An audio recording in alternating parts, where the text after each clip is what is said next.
So ఇది ఒక sensitive and interesting topic. ఏల్ నాటి శని సెన్సిటివ్ అని ఎందుకన్నాను అంటే, ఇప్పుడు మన తెలుగు ఆస్ట్రాలజీ కమ్యూనిటీలో మేజర్గా తెలుగు ఆస్ట్రాలజీ కమ్యూనిటీలో శనికి సంబంధించి ఏదైనా ఒక చిన్న ట్రాన్సిట్ జరిగినా, చిన్న మూమెంట్ జరిగినా ఇంకా స్టార్ట్ చేస్తారు తెలుగు యూట్యూబర్స్ అయితే, తెలుగు ఆస్ట్రాలజర్స్ అయితే.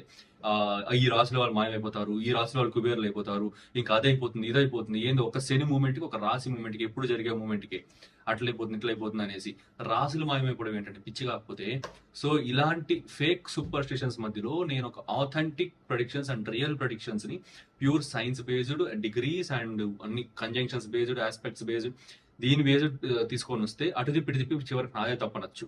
ఓకే, సో ఇట్లా కూడా అవుతుంది అనమాట. సో ఇప్పుడు నా ఛానల్లో మీరు చూసే ప్రతి ప్రొడిక్షన్ కూడా, ప్రతి మాట కూడా అన్ని ట్రూ, నిజమే చూపిస్తా, నిజమే చెప్తానమాట. ఓకే, ఈ వీడియోకి ఎక్కువ వ్యూస్ కూడా రాకపోవచ్చు, ఎందుకంటే ట్రూ సైన్స్ ని చెప్తున్నా కదా. ట్రూ సైన్స్ ని ఎవరు ఎక్స్ప్లోర్ చేయాలనుకోరు, మనందరికి మ్యాజిక్ కావాలి. ఓకే, సరే, ఇంకా ఈ విషయాన్ని పక్కన పెట్టుకుంటే, ఫస్ట్లీ మేష లగ్న ఫలితాలు, మేష రాశి వారు కూడా చూసుకోవచ్చు. సో ఫస్ట్ గా ఈ శని యొక్క ట్రాన్సిట్ అయితే మీ యొక్క 12వ స్థానంలో జరుగుతుంది అనమాట. So house of expenditures and మీ యొక్క ఇమాజినేషన్, ఈ హౌస్ ఆఫ్ ఎక్స్పెండిచర్స్ లో శని యొక్క గోచారం జరగడం వల్ల ఫస్ట్ ఇంపాక్ట్ మీ వర్క్ పైన ఉంటుంది. వర్క్ లో ప్రెషర్స్ అనేవి పెరిగిపోవడం, ఎందుకంటే దశమాధిపతి కూడా కాబట్టి వర్క్ లో ప్రెషర్స్ అనేది పెరిగిపోవడము, ఇంకా సపోర్ట్ అనేది తగ్గడము, ఇంకా మీకు చెప్పాలంటే స్లో అయిపోవడము, కొంచెం డిలేగా జరగడం, అన్ని కూడా ఇదంతా కూడా శని 12th హౌస్కి వెళ్ళినప్పుడు మీ పేషెన్స్ ని పరీక్షిస్తాడు అనమాట, మీ యొక్క ఓపికని. ఓకే, ఇట్లంతా ఉంటుంది. అంటే ఫ్రెండ్స్ నుంచి హెల్ప్ అనేది తగ్గడము. ఓకే, కాస్త దూర బంధువులు కానీ, దూరంగా ఉన్న మిత్రులు కానీ వీళ్ళు ఉంటారు కదా, వీళ్ళు కాస్త సపోర్ట్ అనేది తగ్గడం వాళ్ళ దగ్గర నుంచి. ట్రావెలింగ్ లో కొంచెం ఎక్స్పెన్సెస్ అనేది అయిపోవడము. ఓకే, ఫారిన్ ల్యాండ్స్ కి ట్రావెల్ చేయాలి అనుకుంటున్న వారికి కాస్త డిలేస్ అయితే కనిపించడం, అంటే అవ్వకుండా అయితే పోదు కానీ కాస్త వీసాస్ కి సంబంధించి కానీ, ఇంకా ఈ పాస్పోర్ట్ కి సంబంధించి ఏదైనా సరే ఇవి కాస్త డిలేస్ ఉండడము, ఇవన్నీ జరుగుతుంది. సో ఎక్కువగా హనుమంతుడి యొక్క గుడికి విజిట్ చేయండి, హనుమంతుడి టెంపుల్ ని ఫ్రీక్వెంట్ గా విజిట్ చేయండి, హనుమంతుడిని దర్శించుకోండి. అండ్ షేర్ మార్కెట్స్ కి అయితే అస్సలే ఇన్వెస్ట్ చేయకండి. షేర్ మార్కెట్స్ లో పూర్తిగా బిగ్ నో. ఎందువల్ల అంటే ఈ శని వ్యయస్థానం పోయినప్పుడు ఆల్రెడీ ఎక్స్పెండిచర్స్ చేపించేస్తున్నాడు. 12th house is house of investments. Okay, 12th house అనేది ఇన్వెస్ట్మెంట్స్ హౌస్ కాబట్టి మీ దగ్గర ఉన్న మనీని ఇంకొక దాంట్లో పెట్టి కొన్ని రోజుల పాటు వదలడాన్ని 12th హౌస్ అంటారు. Okay, so 12th house represent చేస్తుంది. సో ఈ 12th హౌస్ లో శని ఒక గోచారం జరిగినప్పుడు ఈ షేర్ మార్కెట్ లో అంతా ఉండదన్నమాట. స్పెక్యులేటివ్ గెయిన్స్ అన్ని కూడా కొంచెం ప్రాబ్లం అవుతుంది, ఎందుకంటే తృతీయ దృష్టితో ద్వితీయ స్థానాన్ని కూడా చూస్తాడు కాబట్టి. సో ఎక్కువ ఇన్వెస్ట్మెంట్ షేర్ మార్కెట్స్ లో చేయకండి.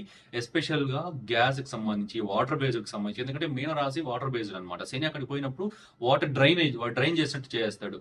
సో ఇట్లా ఉంటుంది కాబట్టి గ్యాస్ కి సంబంధించి, water based, oil, iron, okay, వీటికైతే అసలే చేయకండి. ఓకే, వీటిలో అసలే ఇన్వెస్ట్మెంట్ చేయకండి. అండ్ చిన్న చిన్న అవమానాలు కూడా ఇవ్వచ్చు అనమాట. కాస్త కేర్ఫుల్ గా ఉండండి. మీ కమ్యూనికేషన్, మీరు మాట్లాడే మాటల విషయంలో కానీ, అవతల వాళ్ళకి మీరు ఇచ్చే రెస్పాన్సెస్ లో కానీ అన్నిట్లో చాలా జాగ్రత్తగా ఉండండి. డిప్లొమాటిక్ గా ఉండడానికి ప్రయత్నించండి. ఓకే, డిప్లొమాటిక్ గా ఎంత దేన్ని యాక్సెప్ట్ చేయకుండా, దేన్ని కాదనకుండా, ఓకే, నో చెప్పక ఎస్ చెప్పక కొంచెం డిప్లొమాటిక్ గా ఉండడానికి ట్రై చేయండి మోస్ట్ ఆఫ్ ద సిచ్యువేషన్స్ లో. ఓకే, సో వాళ్ళకి బాధ పెట్టకూడదు, అట్లానే మీరు బాధపడకూడదు. ఇలాంటి సిచ్యువేషన్ ని క్రియేట్ చేసుకొని మాటలన్నీ కూడా డిప్లొమాటిక్ గా పెట్టుకోవడానికి ట్రై చేయండి.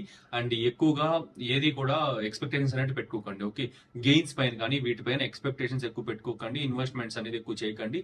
అండ్ డెబ్ట్స్ మీన్స్ మీరు అప్పులు చేయడం కానీ, అప్పులు ఇవ్వడం కానీ, ఇవన్నీ కూడా కాస్త లిమిట్ చేయండి. ఓకే, సో నెక్స్ట్ కన్యా రాశి, కన్యా లగ్నం పీపుల్. సో ఈ కన్యా రాశి, కన్యా లగ్నం పీపుల్ కి ఏంటంటే సాటర్న్ యొక్క ట్రాన్సిట్, శని యొక్క ట్రాన్సిట్ 7వ స్థానంలో జరుగుతోంది. 7వ స్థానంలో శని దిగ్బలం పొందుతాడు, అది అందరికీ తెలిసింది. సో ఇక్కడ శని మంచి స్ట్రెంగ్త్ఫుల్ గానే ఉంటాడు.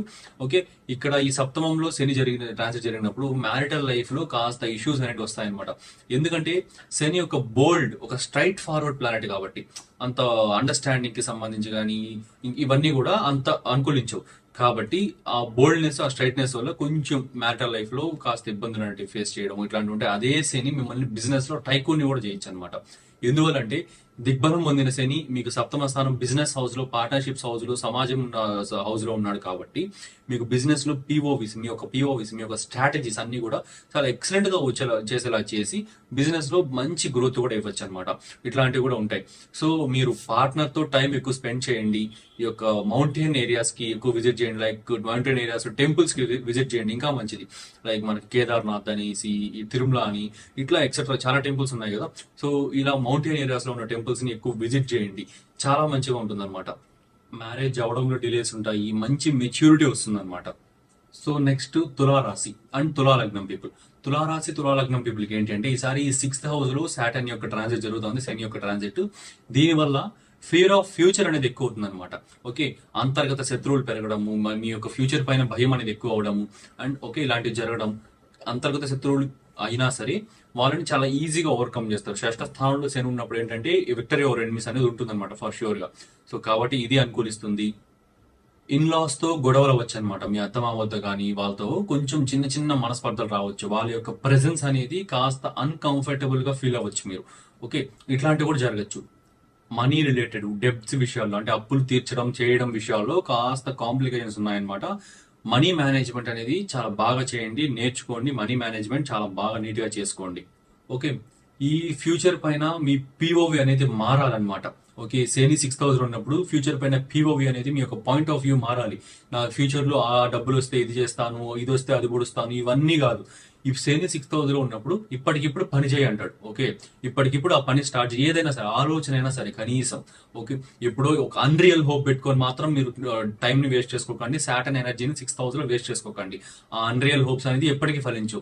శని ఎప్పుడైనా వర్క్ స్టార్ట్ చేసినప్పుడే ఆ అన్రియల్ హోప్ ని కూడా రియల్ చేయగలుగుతాడు. సో కాబట్టి వర్క్ అనేది స్టార్ట్ చేయండి. అది మీ ఆలోచన విధంగా ఆలోచనలో చేస్తారు, ప్రాక్టికల్ గా చేస్తారు, మాటల్లో చేస్తారు, ఏదైనా సరే మీరు స్టార్ట్ చేసిన పని అయితే ఒక హోప్స్ పెట్టుకుని ఉండిపోకండి. ఓకే, ఇది ఖచ్చితంగా ఫాలో అవ్వండి. అండ్ ఎక్కువగా గవర్నమెంట్ కి సంబంధించి గవర్నమెంట్ నుంచి మీకు వచ్చే గెయిన్స్ అనేవి బాగానే ఉంటాయి అనమాట, వస్తాయి. అండ్ ఎక్కువగా వీధి కుక్కలకి, స్ట్రీట్ డాగ్స్ కి ఫీడ్ చేయండి. ఓకే, మీకు వీలైనంత వరకు. ఏది లేదంటే ఒక 10 రూపీస్ బిస్కెట్ ప్యాకెట్ తీసుకొని ఫీడ్ చేయండి. అంతేగాని రీజన్స్ వెతుక్కొని ఏ పనిని కూడా స్టాప్ చేయకండి. సో ఇదండి మొత్తం మేషరాశి నుంచి మీన రాశి, మేష లగ్నం నుంచి మీన లగ్నం వరకు మొత్తం అన్ని ప్రెడిక్షన్స్ కూడా. సో చాలా మంచి వీడియో చేశానని అనుకుంటున్నాను. ఈసారి చాలా ఓపెన్ గా మాట్లాడాను. చాలా కామెంట్స్ కూడా పెట్టారు లాస్ట్ ప్రీవియస్ వీడియోస్ లో, కొంచెం ఓపెన్ గా మాట్లాడండి, కొంచెం రెస్ట్రిక్టెడ్ గా ఉన్నట్టు ఉంది, కొంచెం బాగా వెల్ బ్యాలెన్స్డ్ గా మాట్లాడండి అనేసి. సో కాబట్టి ఓపెన్ గానే మాట్లాడాను, మొత్తం క్లియర్ గా చెప్పానని అనుకుంటున్నాను. సో మీకు నచ్చితే లైక్ చేయండి, షేర్ చేయండి, కామెంట్ చేయండి. ఓకే, నెక్స్ట్ వీడియోస్ ఏ టాపిక్ పైన తీసుకురామంటారు కామెంట్ చేయండి. And major transits of 2025 big shifts అనేటి ఆ వీడియో కూడా తీసుకొద్దాం అనుకుంటున్నాను. అండ్ ఇండివిజువల్ లగ్నాలు రాశుల పైన కూడా నేను ఎల్ఆర్సీన్ ఎఫెక్ట్స్ ని తీసుకొద్దాం, వీడియోస్ చేద్దామని ఫర్దర్ గా అనుకుంటున్నాను. సో సబ్స్క్రైబ్ చేసుకోండి. ఓకే, అండ్ షేర్ చేయండి. నెక్స్ట్ సో అందరం కలిసి ఒక మంచి ఆథెంటిక్ తెలుగు ఆస్ట్రాలజీ కమ్యూనిటీని బిల్డ్ చేద్దాం. సో మీరు సబ్స్క్రైబ్ చేస్తారని అనుకుంటున్నాను. లైక్ చేయండి. Thank you.